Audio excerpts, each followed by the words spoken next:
Hello, my friends. So glad to be with you for values class. As we always do, we're going to start with our moment of mindfulness. Bring the singing bowl, letting that kind of reset our brain with its sound, with its tone, with its vibration.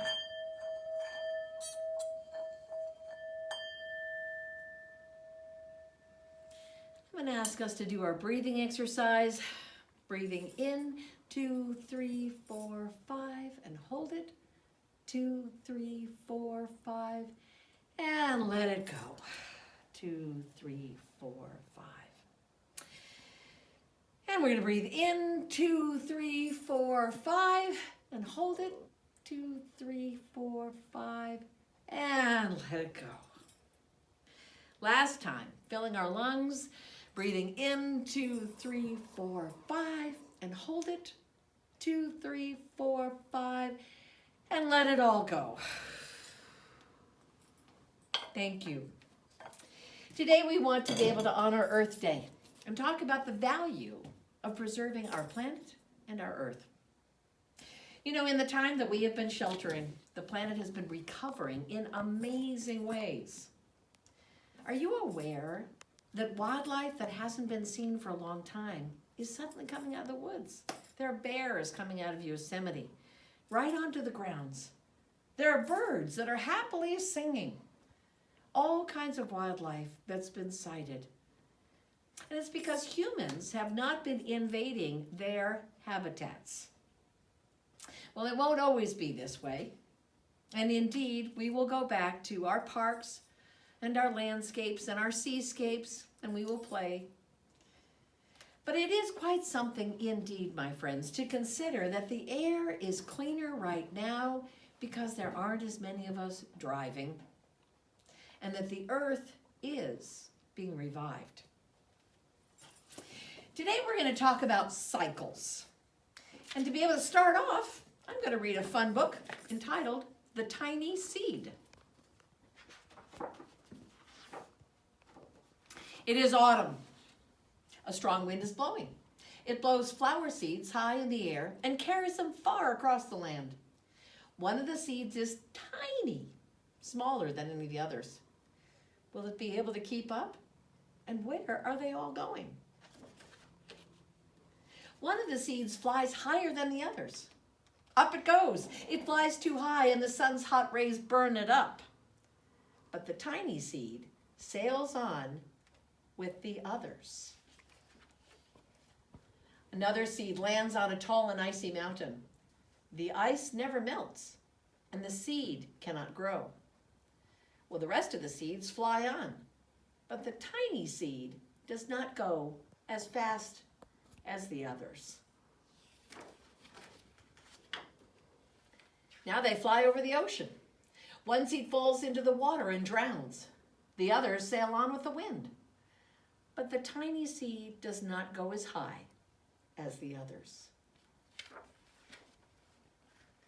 One seed drifts down onto the desert. It's hot and dry, and the seed cannot grow. But now the tiny seed is flying very low, but the wind pushes it on with the others. Finally, the wind stops, and the seeds fall gently down on the ground. A bird comes by and eats one seed. The tiny seed is not eaten. It is so small that the bird does not see it. Now it is winter. After their long trip, the seeds settle down. They look just as if they're going to sleep. Snow falls and covers them like a soft white blanket. A hungry mouse that also lives on the ground eats a seed for his lunch. But the tiny seed lies very still, and the mouse does not see it. Now it is spring, and after a few months, the snow is melted. Birds fly by, the sun shines, rain falls. The seeds grow so round and full that they start to burst open a little. Now they're not seeds anymore. They're plants. First, they send roots down into the earth, Then their stems and leaves begin to grow up toward the sun and air. There's another plant that grows much faster than the new little plants. It's a big fat weed. And it takes all the sunlight and the rain away from one of the small new plants. And that little plant dies. But the tiny seed hasn't begun to grow yet. It will be too late. Hurry! But finally, it too starts to grow into a plant. The warm weather also brings out children to play. They too have been waiting for the sun in springtime. And one child doesn't see the plants as he runs along and, oh no, he breaks one. And now it cannot grow anymore. The tiny plant that grew from the tiny seed is growing fast, but its neighbors grow even faster. And before the tiny plant has 3 leaves, the other plant has 6. And look, a bud, and now even a flower. Uh-oh, but what is happening? First there are footsteps, then a shadow looms over them. Then a hand reaches down and breaks off the flower. A boy has picked the flower to give to a friend.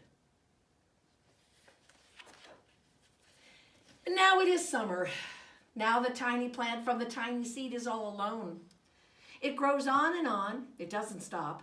The sun shines on it and the rain waters it. It has many leaves. It grows taller and taller. It's taller than the people. It's taller than the trees. It's taller than the houses. And now a flower grows on it.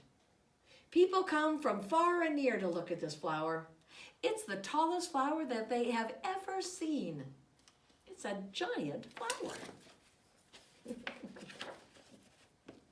And all summer long, the birds and bees and butterflies come visiting.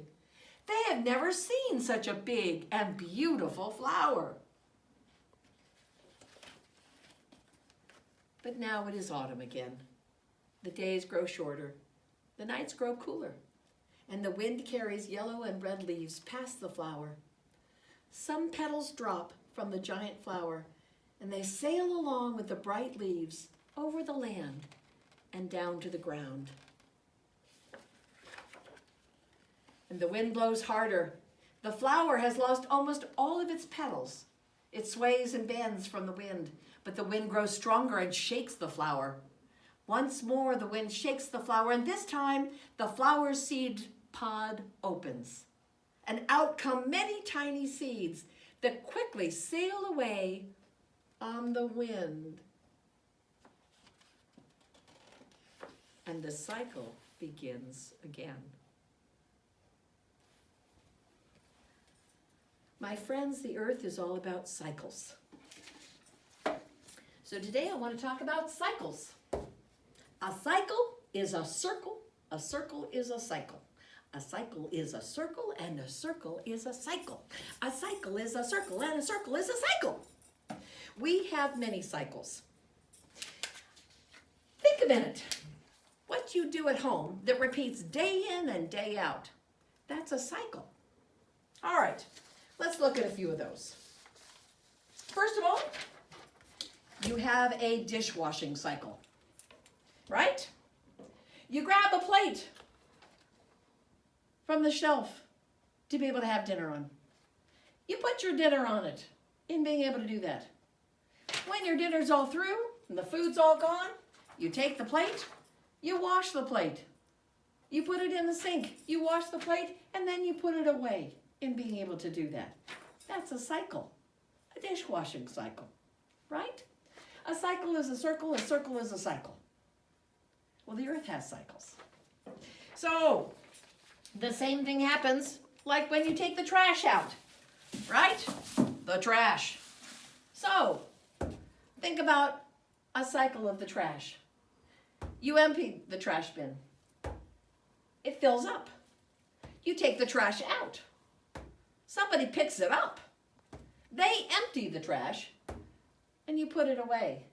It's empty, and you fill it up, and you cycle it again. Right?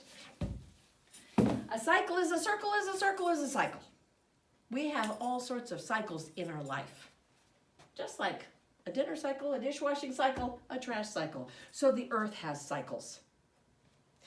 Just like in tiny seed, we have a cycle of seasons, right? The weather in the fall. Anything happen during that time? Of course, the leaves fall, the seeds are broken up. That's a cycle in the season. The wind gets cooler. We end up getting into winter. And for us here in California, perhaps not so severe, but there is snow and it gets cooler. And we see the trees and the flowers begin to die back. And then we see spring, just like we're kind of seeing in now. The flowers are beginning to bloom. Trees are coming back, they're budding. We're seeing that life cycle come back. And then summer, all of wonderful nature is out in full bloom and color, being able to do that. I expect that right now many people are being able to plant gardens, being able to start all sorts of wonderful things, being able to plant vegetable gardens. That's part of the cycle, the earth cycle. We could be able to draw a circle for the idea of the seasons, right? In being able to do that. Same thing, all right? So we have summer, winter, fall, summer, winter, all right? We have autumn, we have spring. Think of all the different changes of the earth in all those different cycles. There's also a water cycle. A water cycle. And what I wanted to do is I wanted you to be able to do an experiment at home for the water cycle. It's pretty easy. You got a Ziploc bag and you got a small cup of water.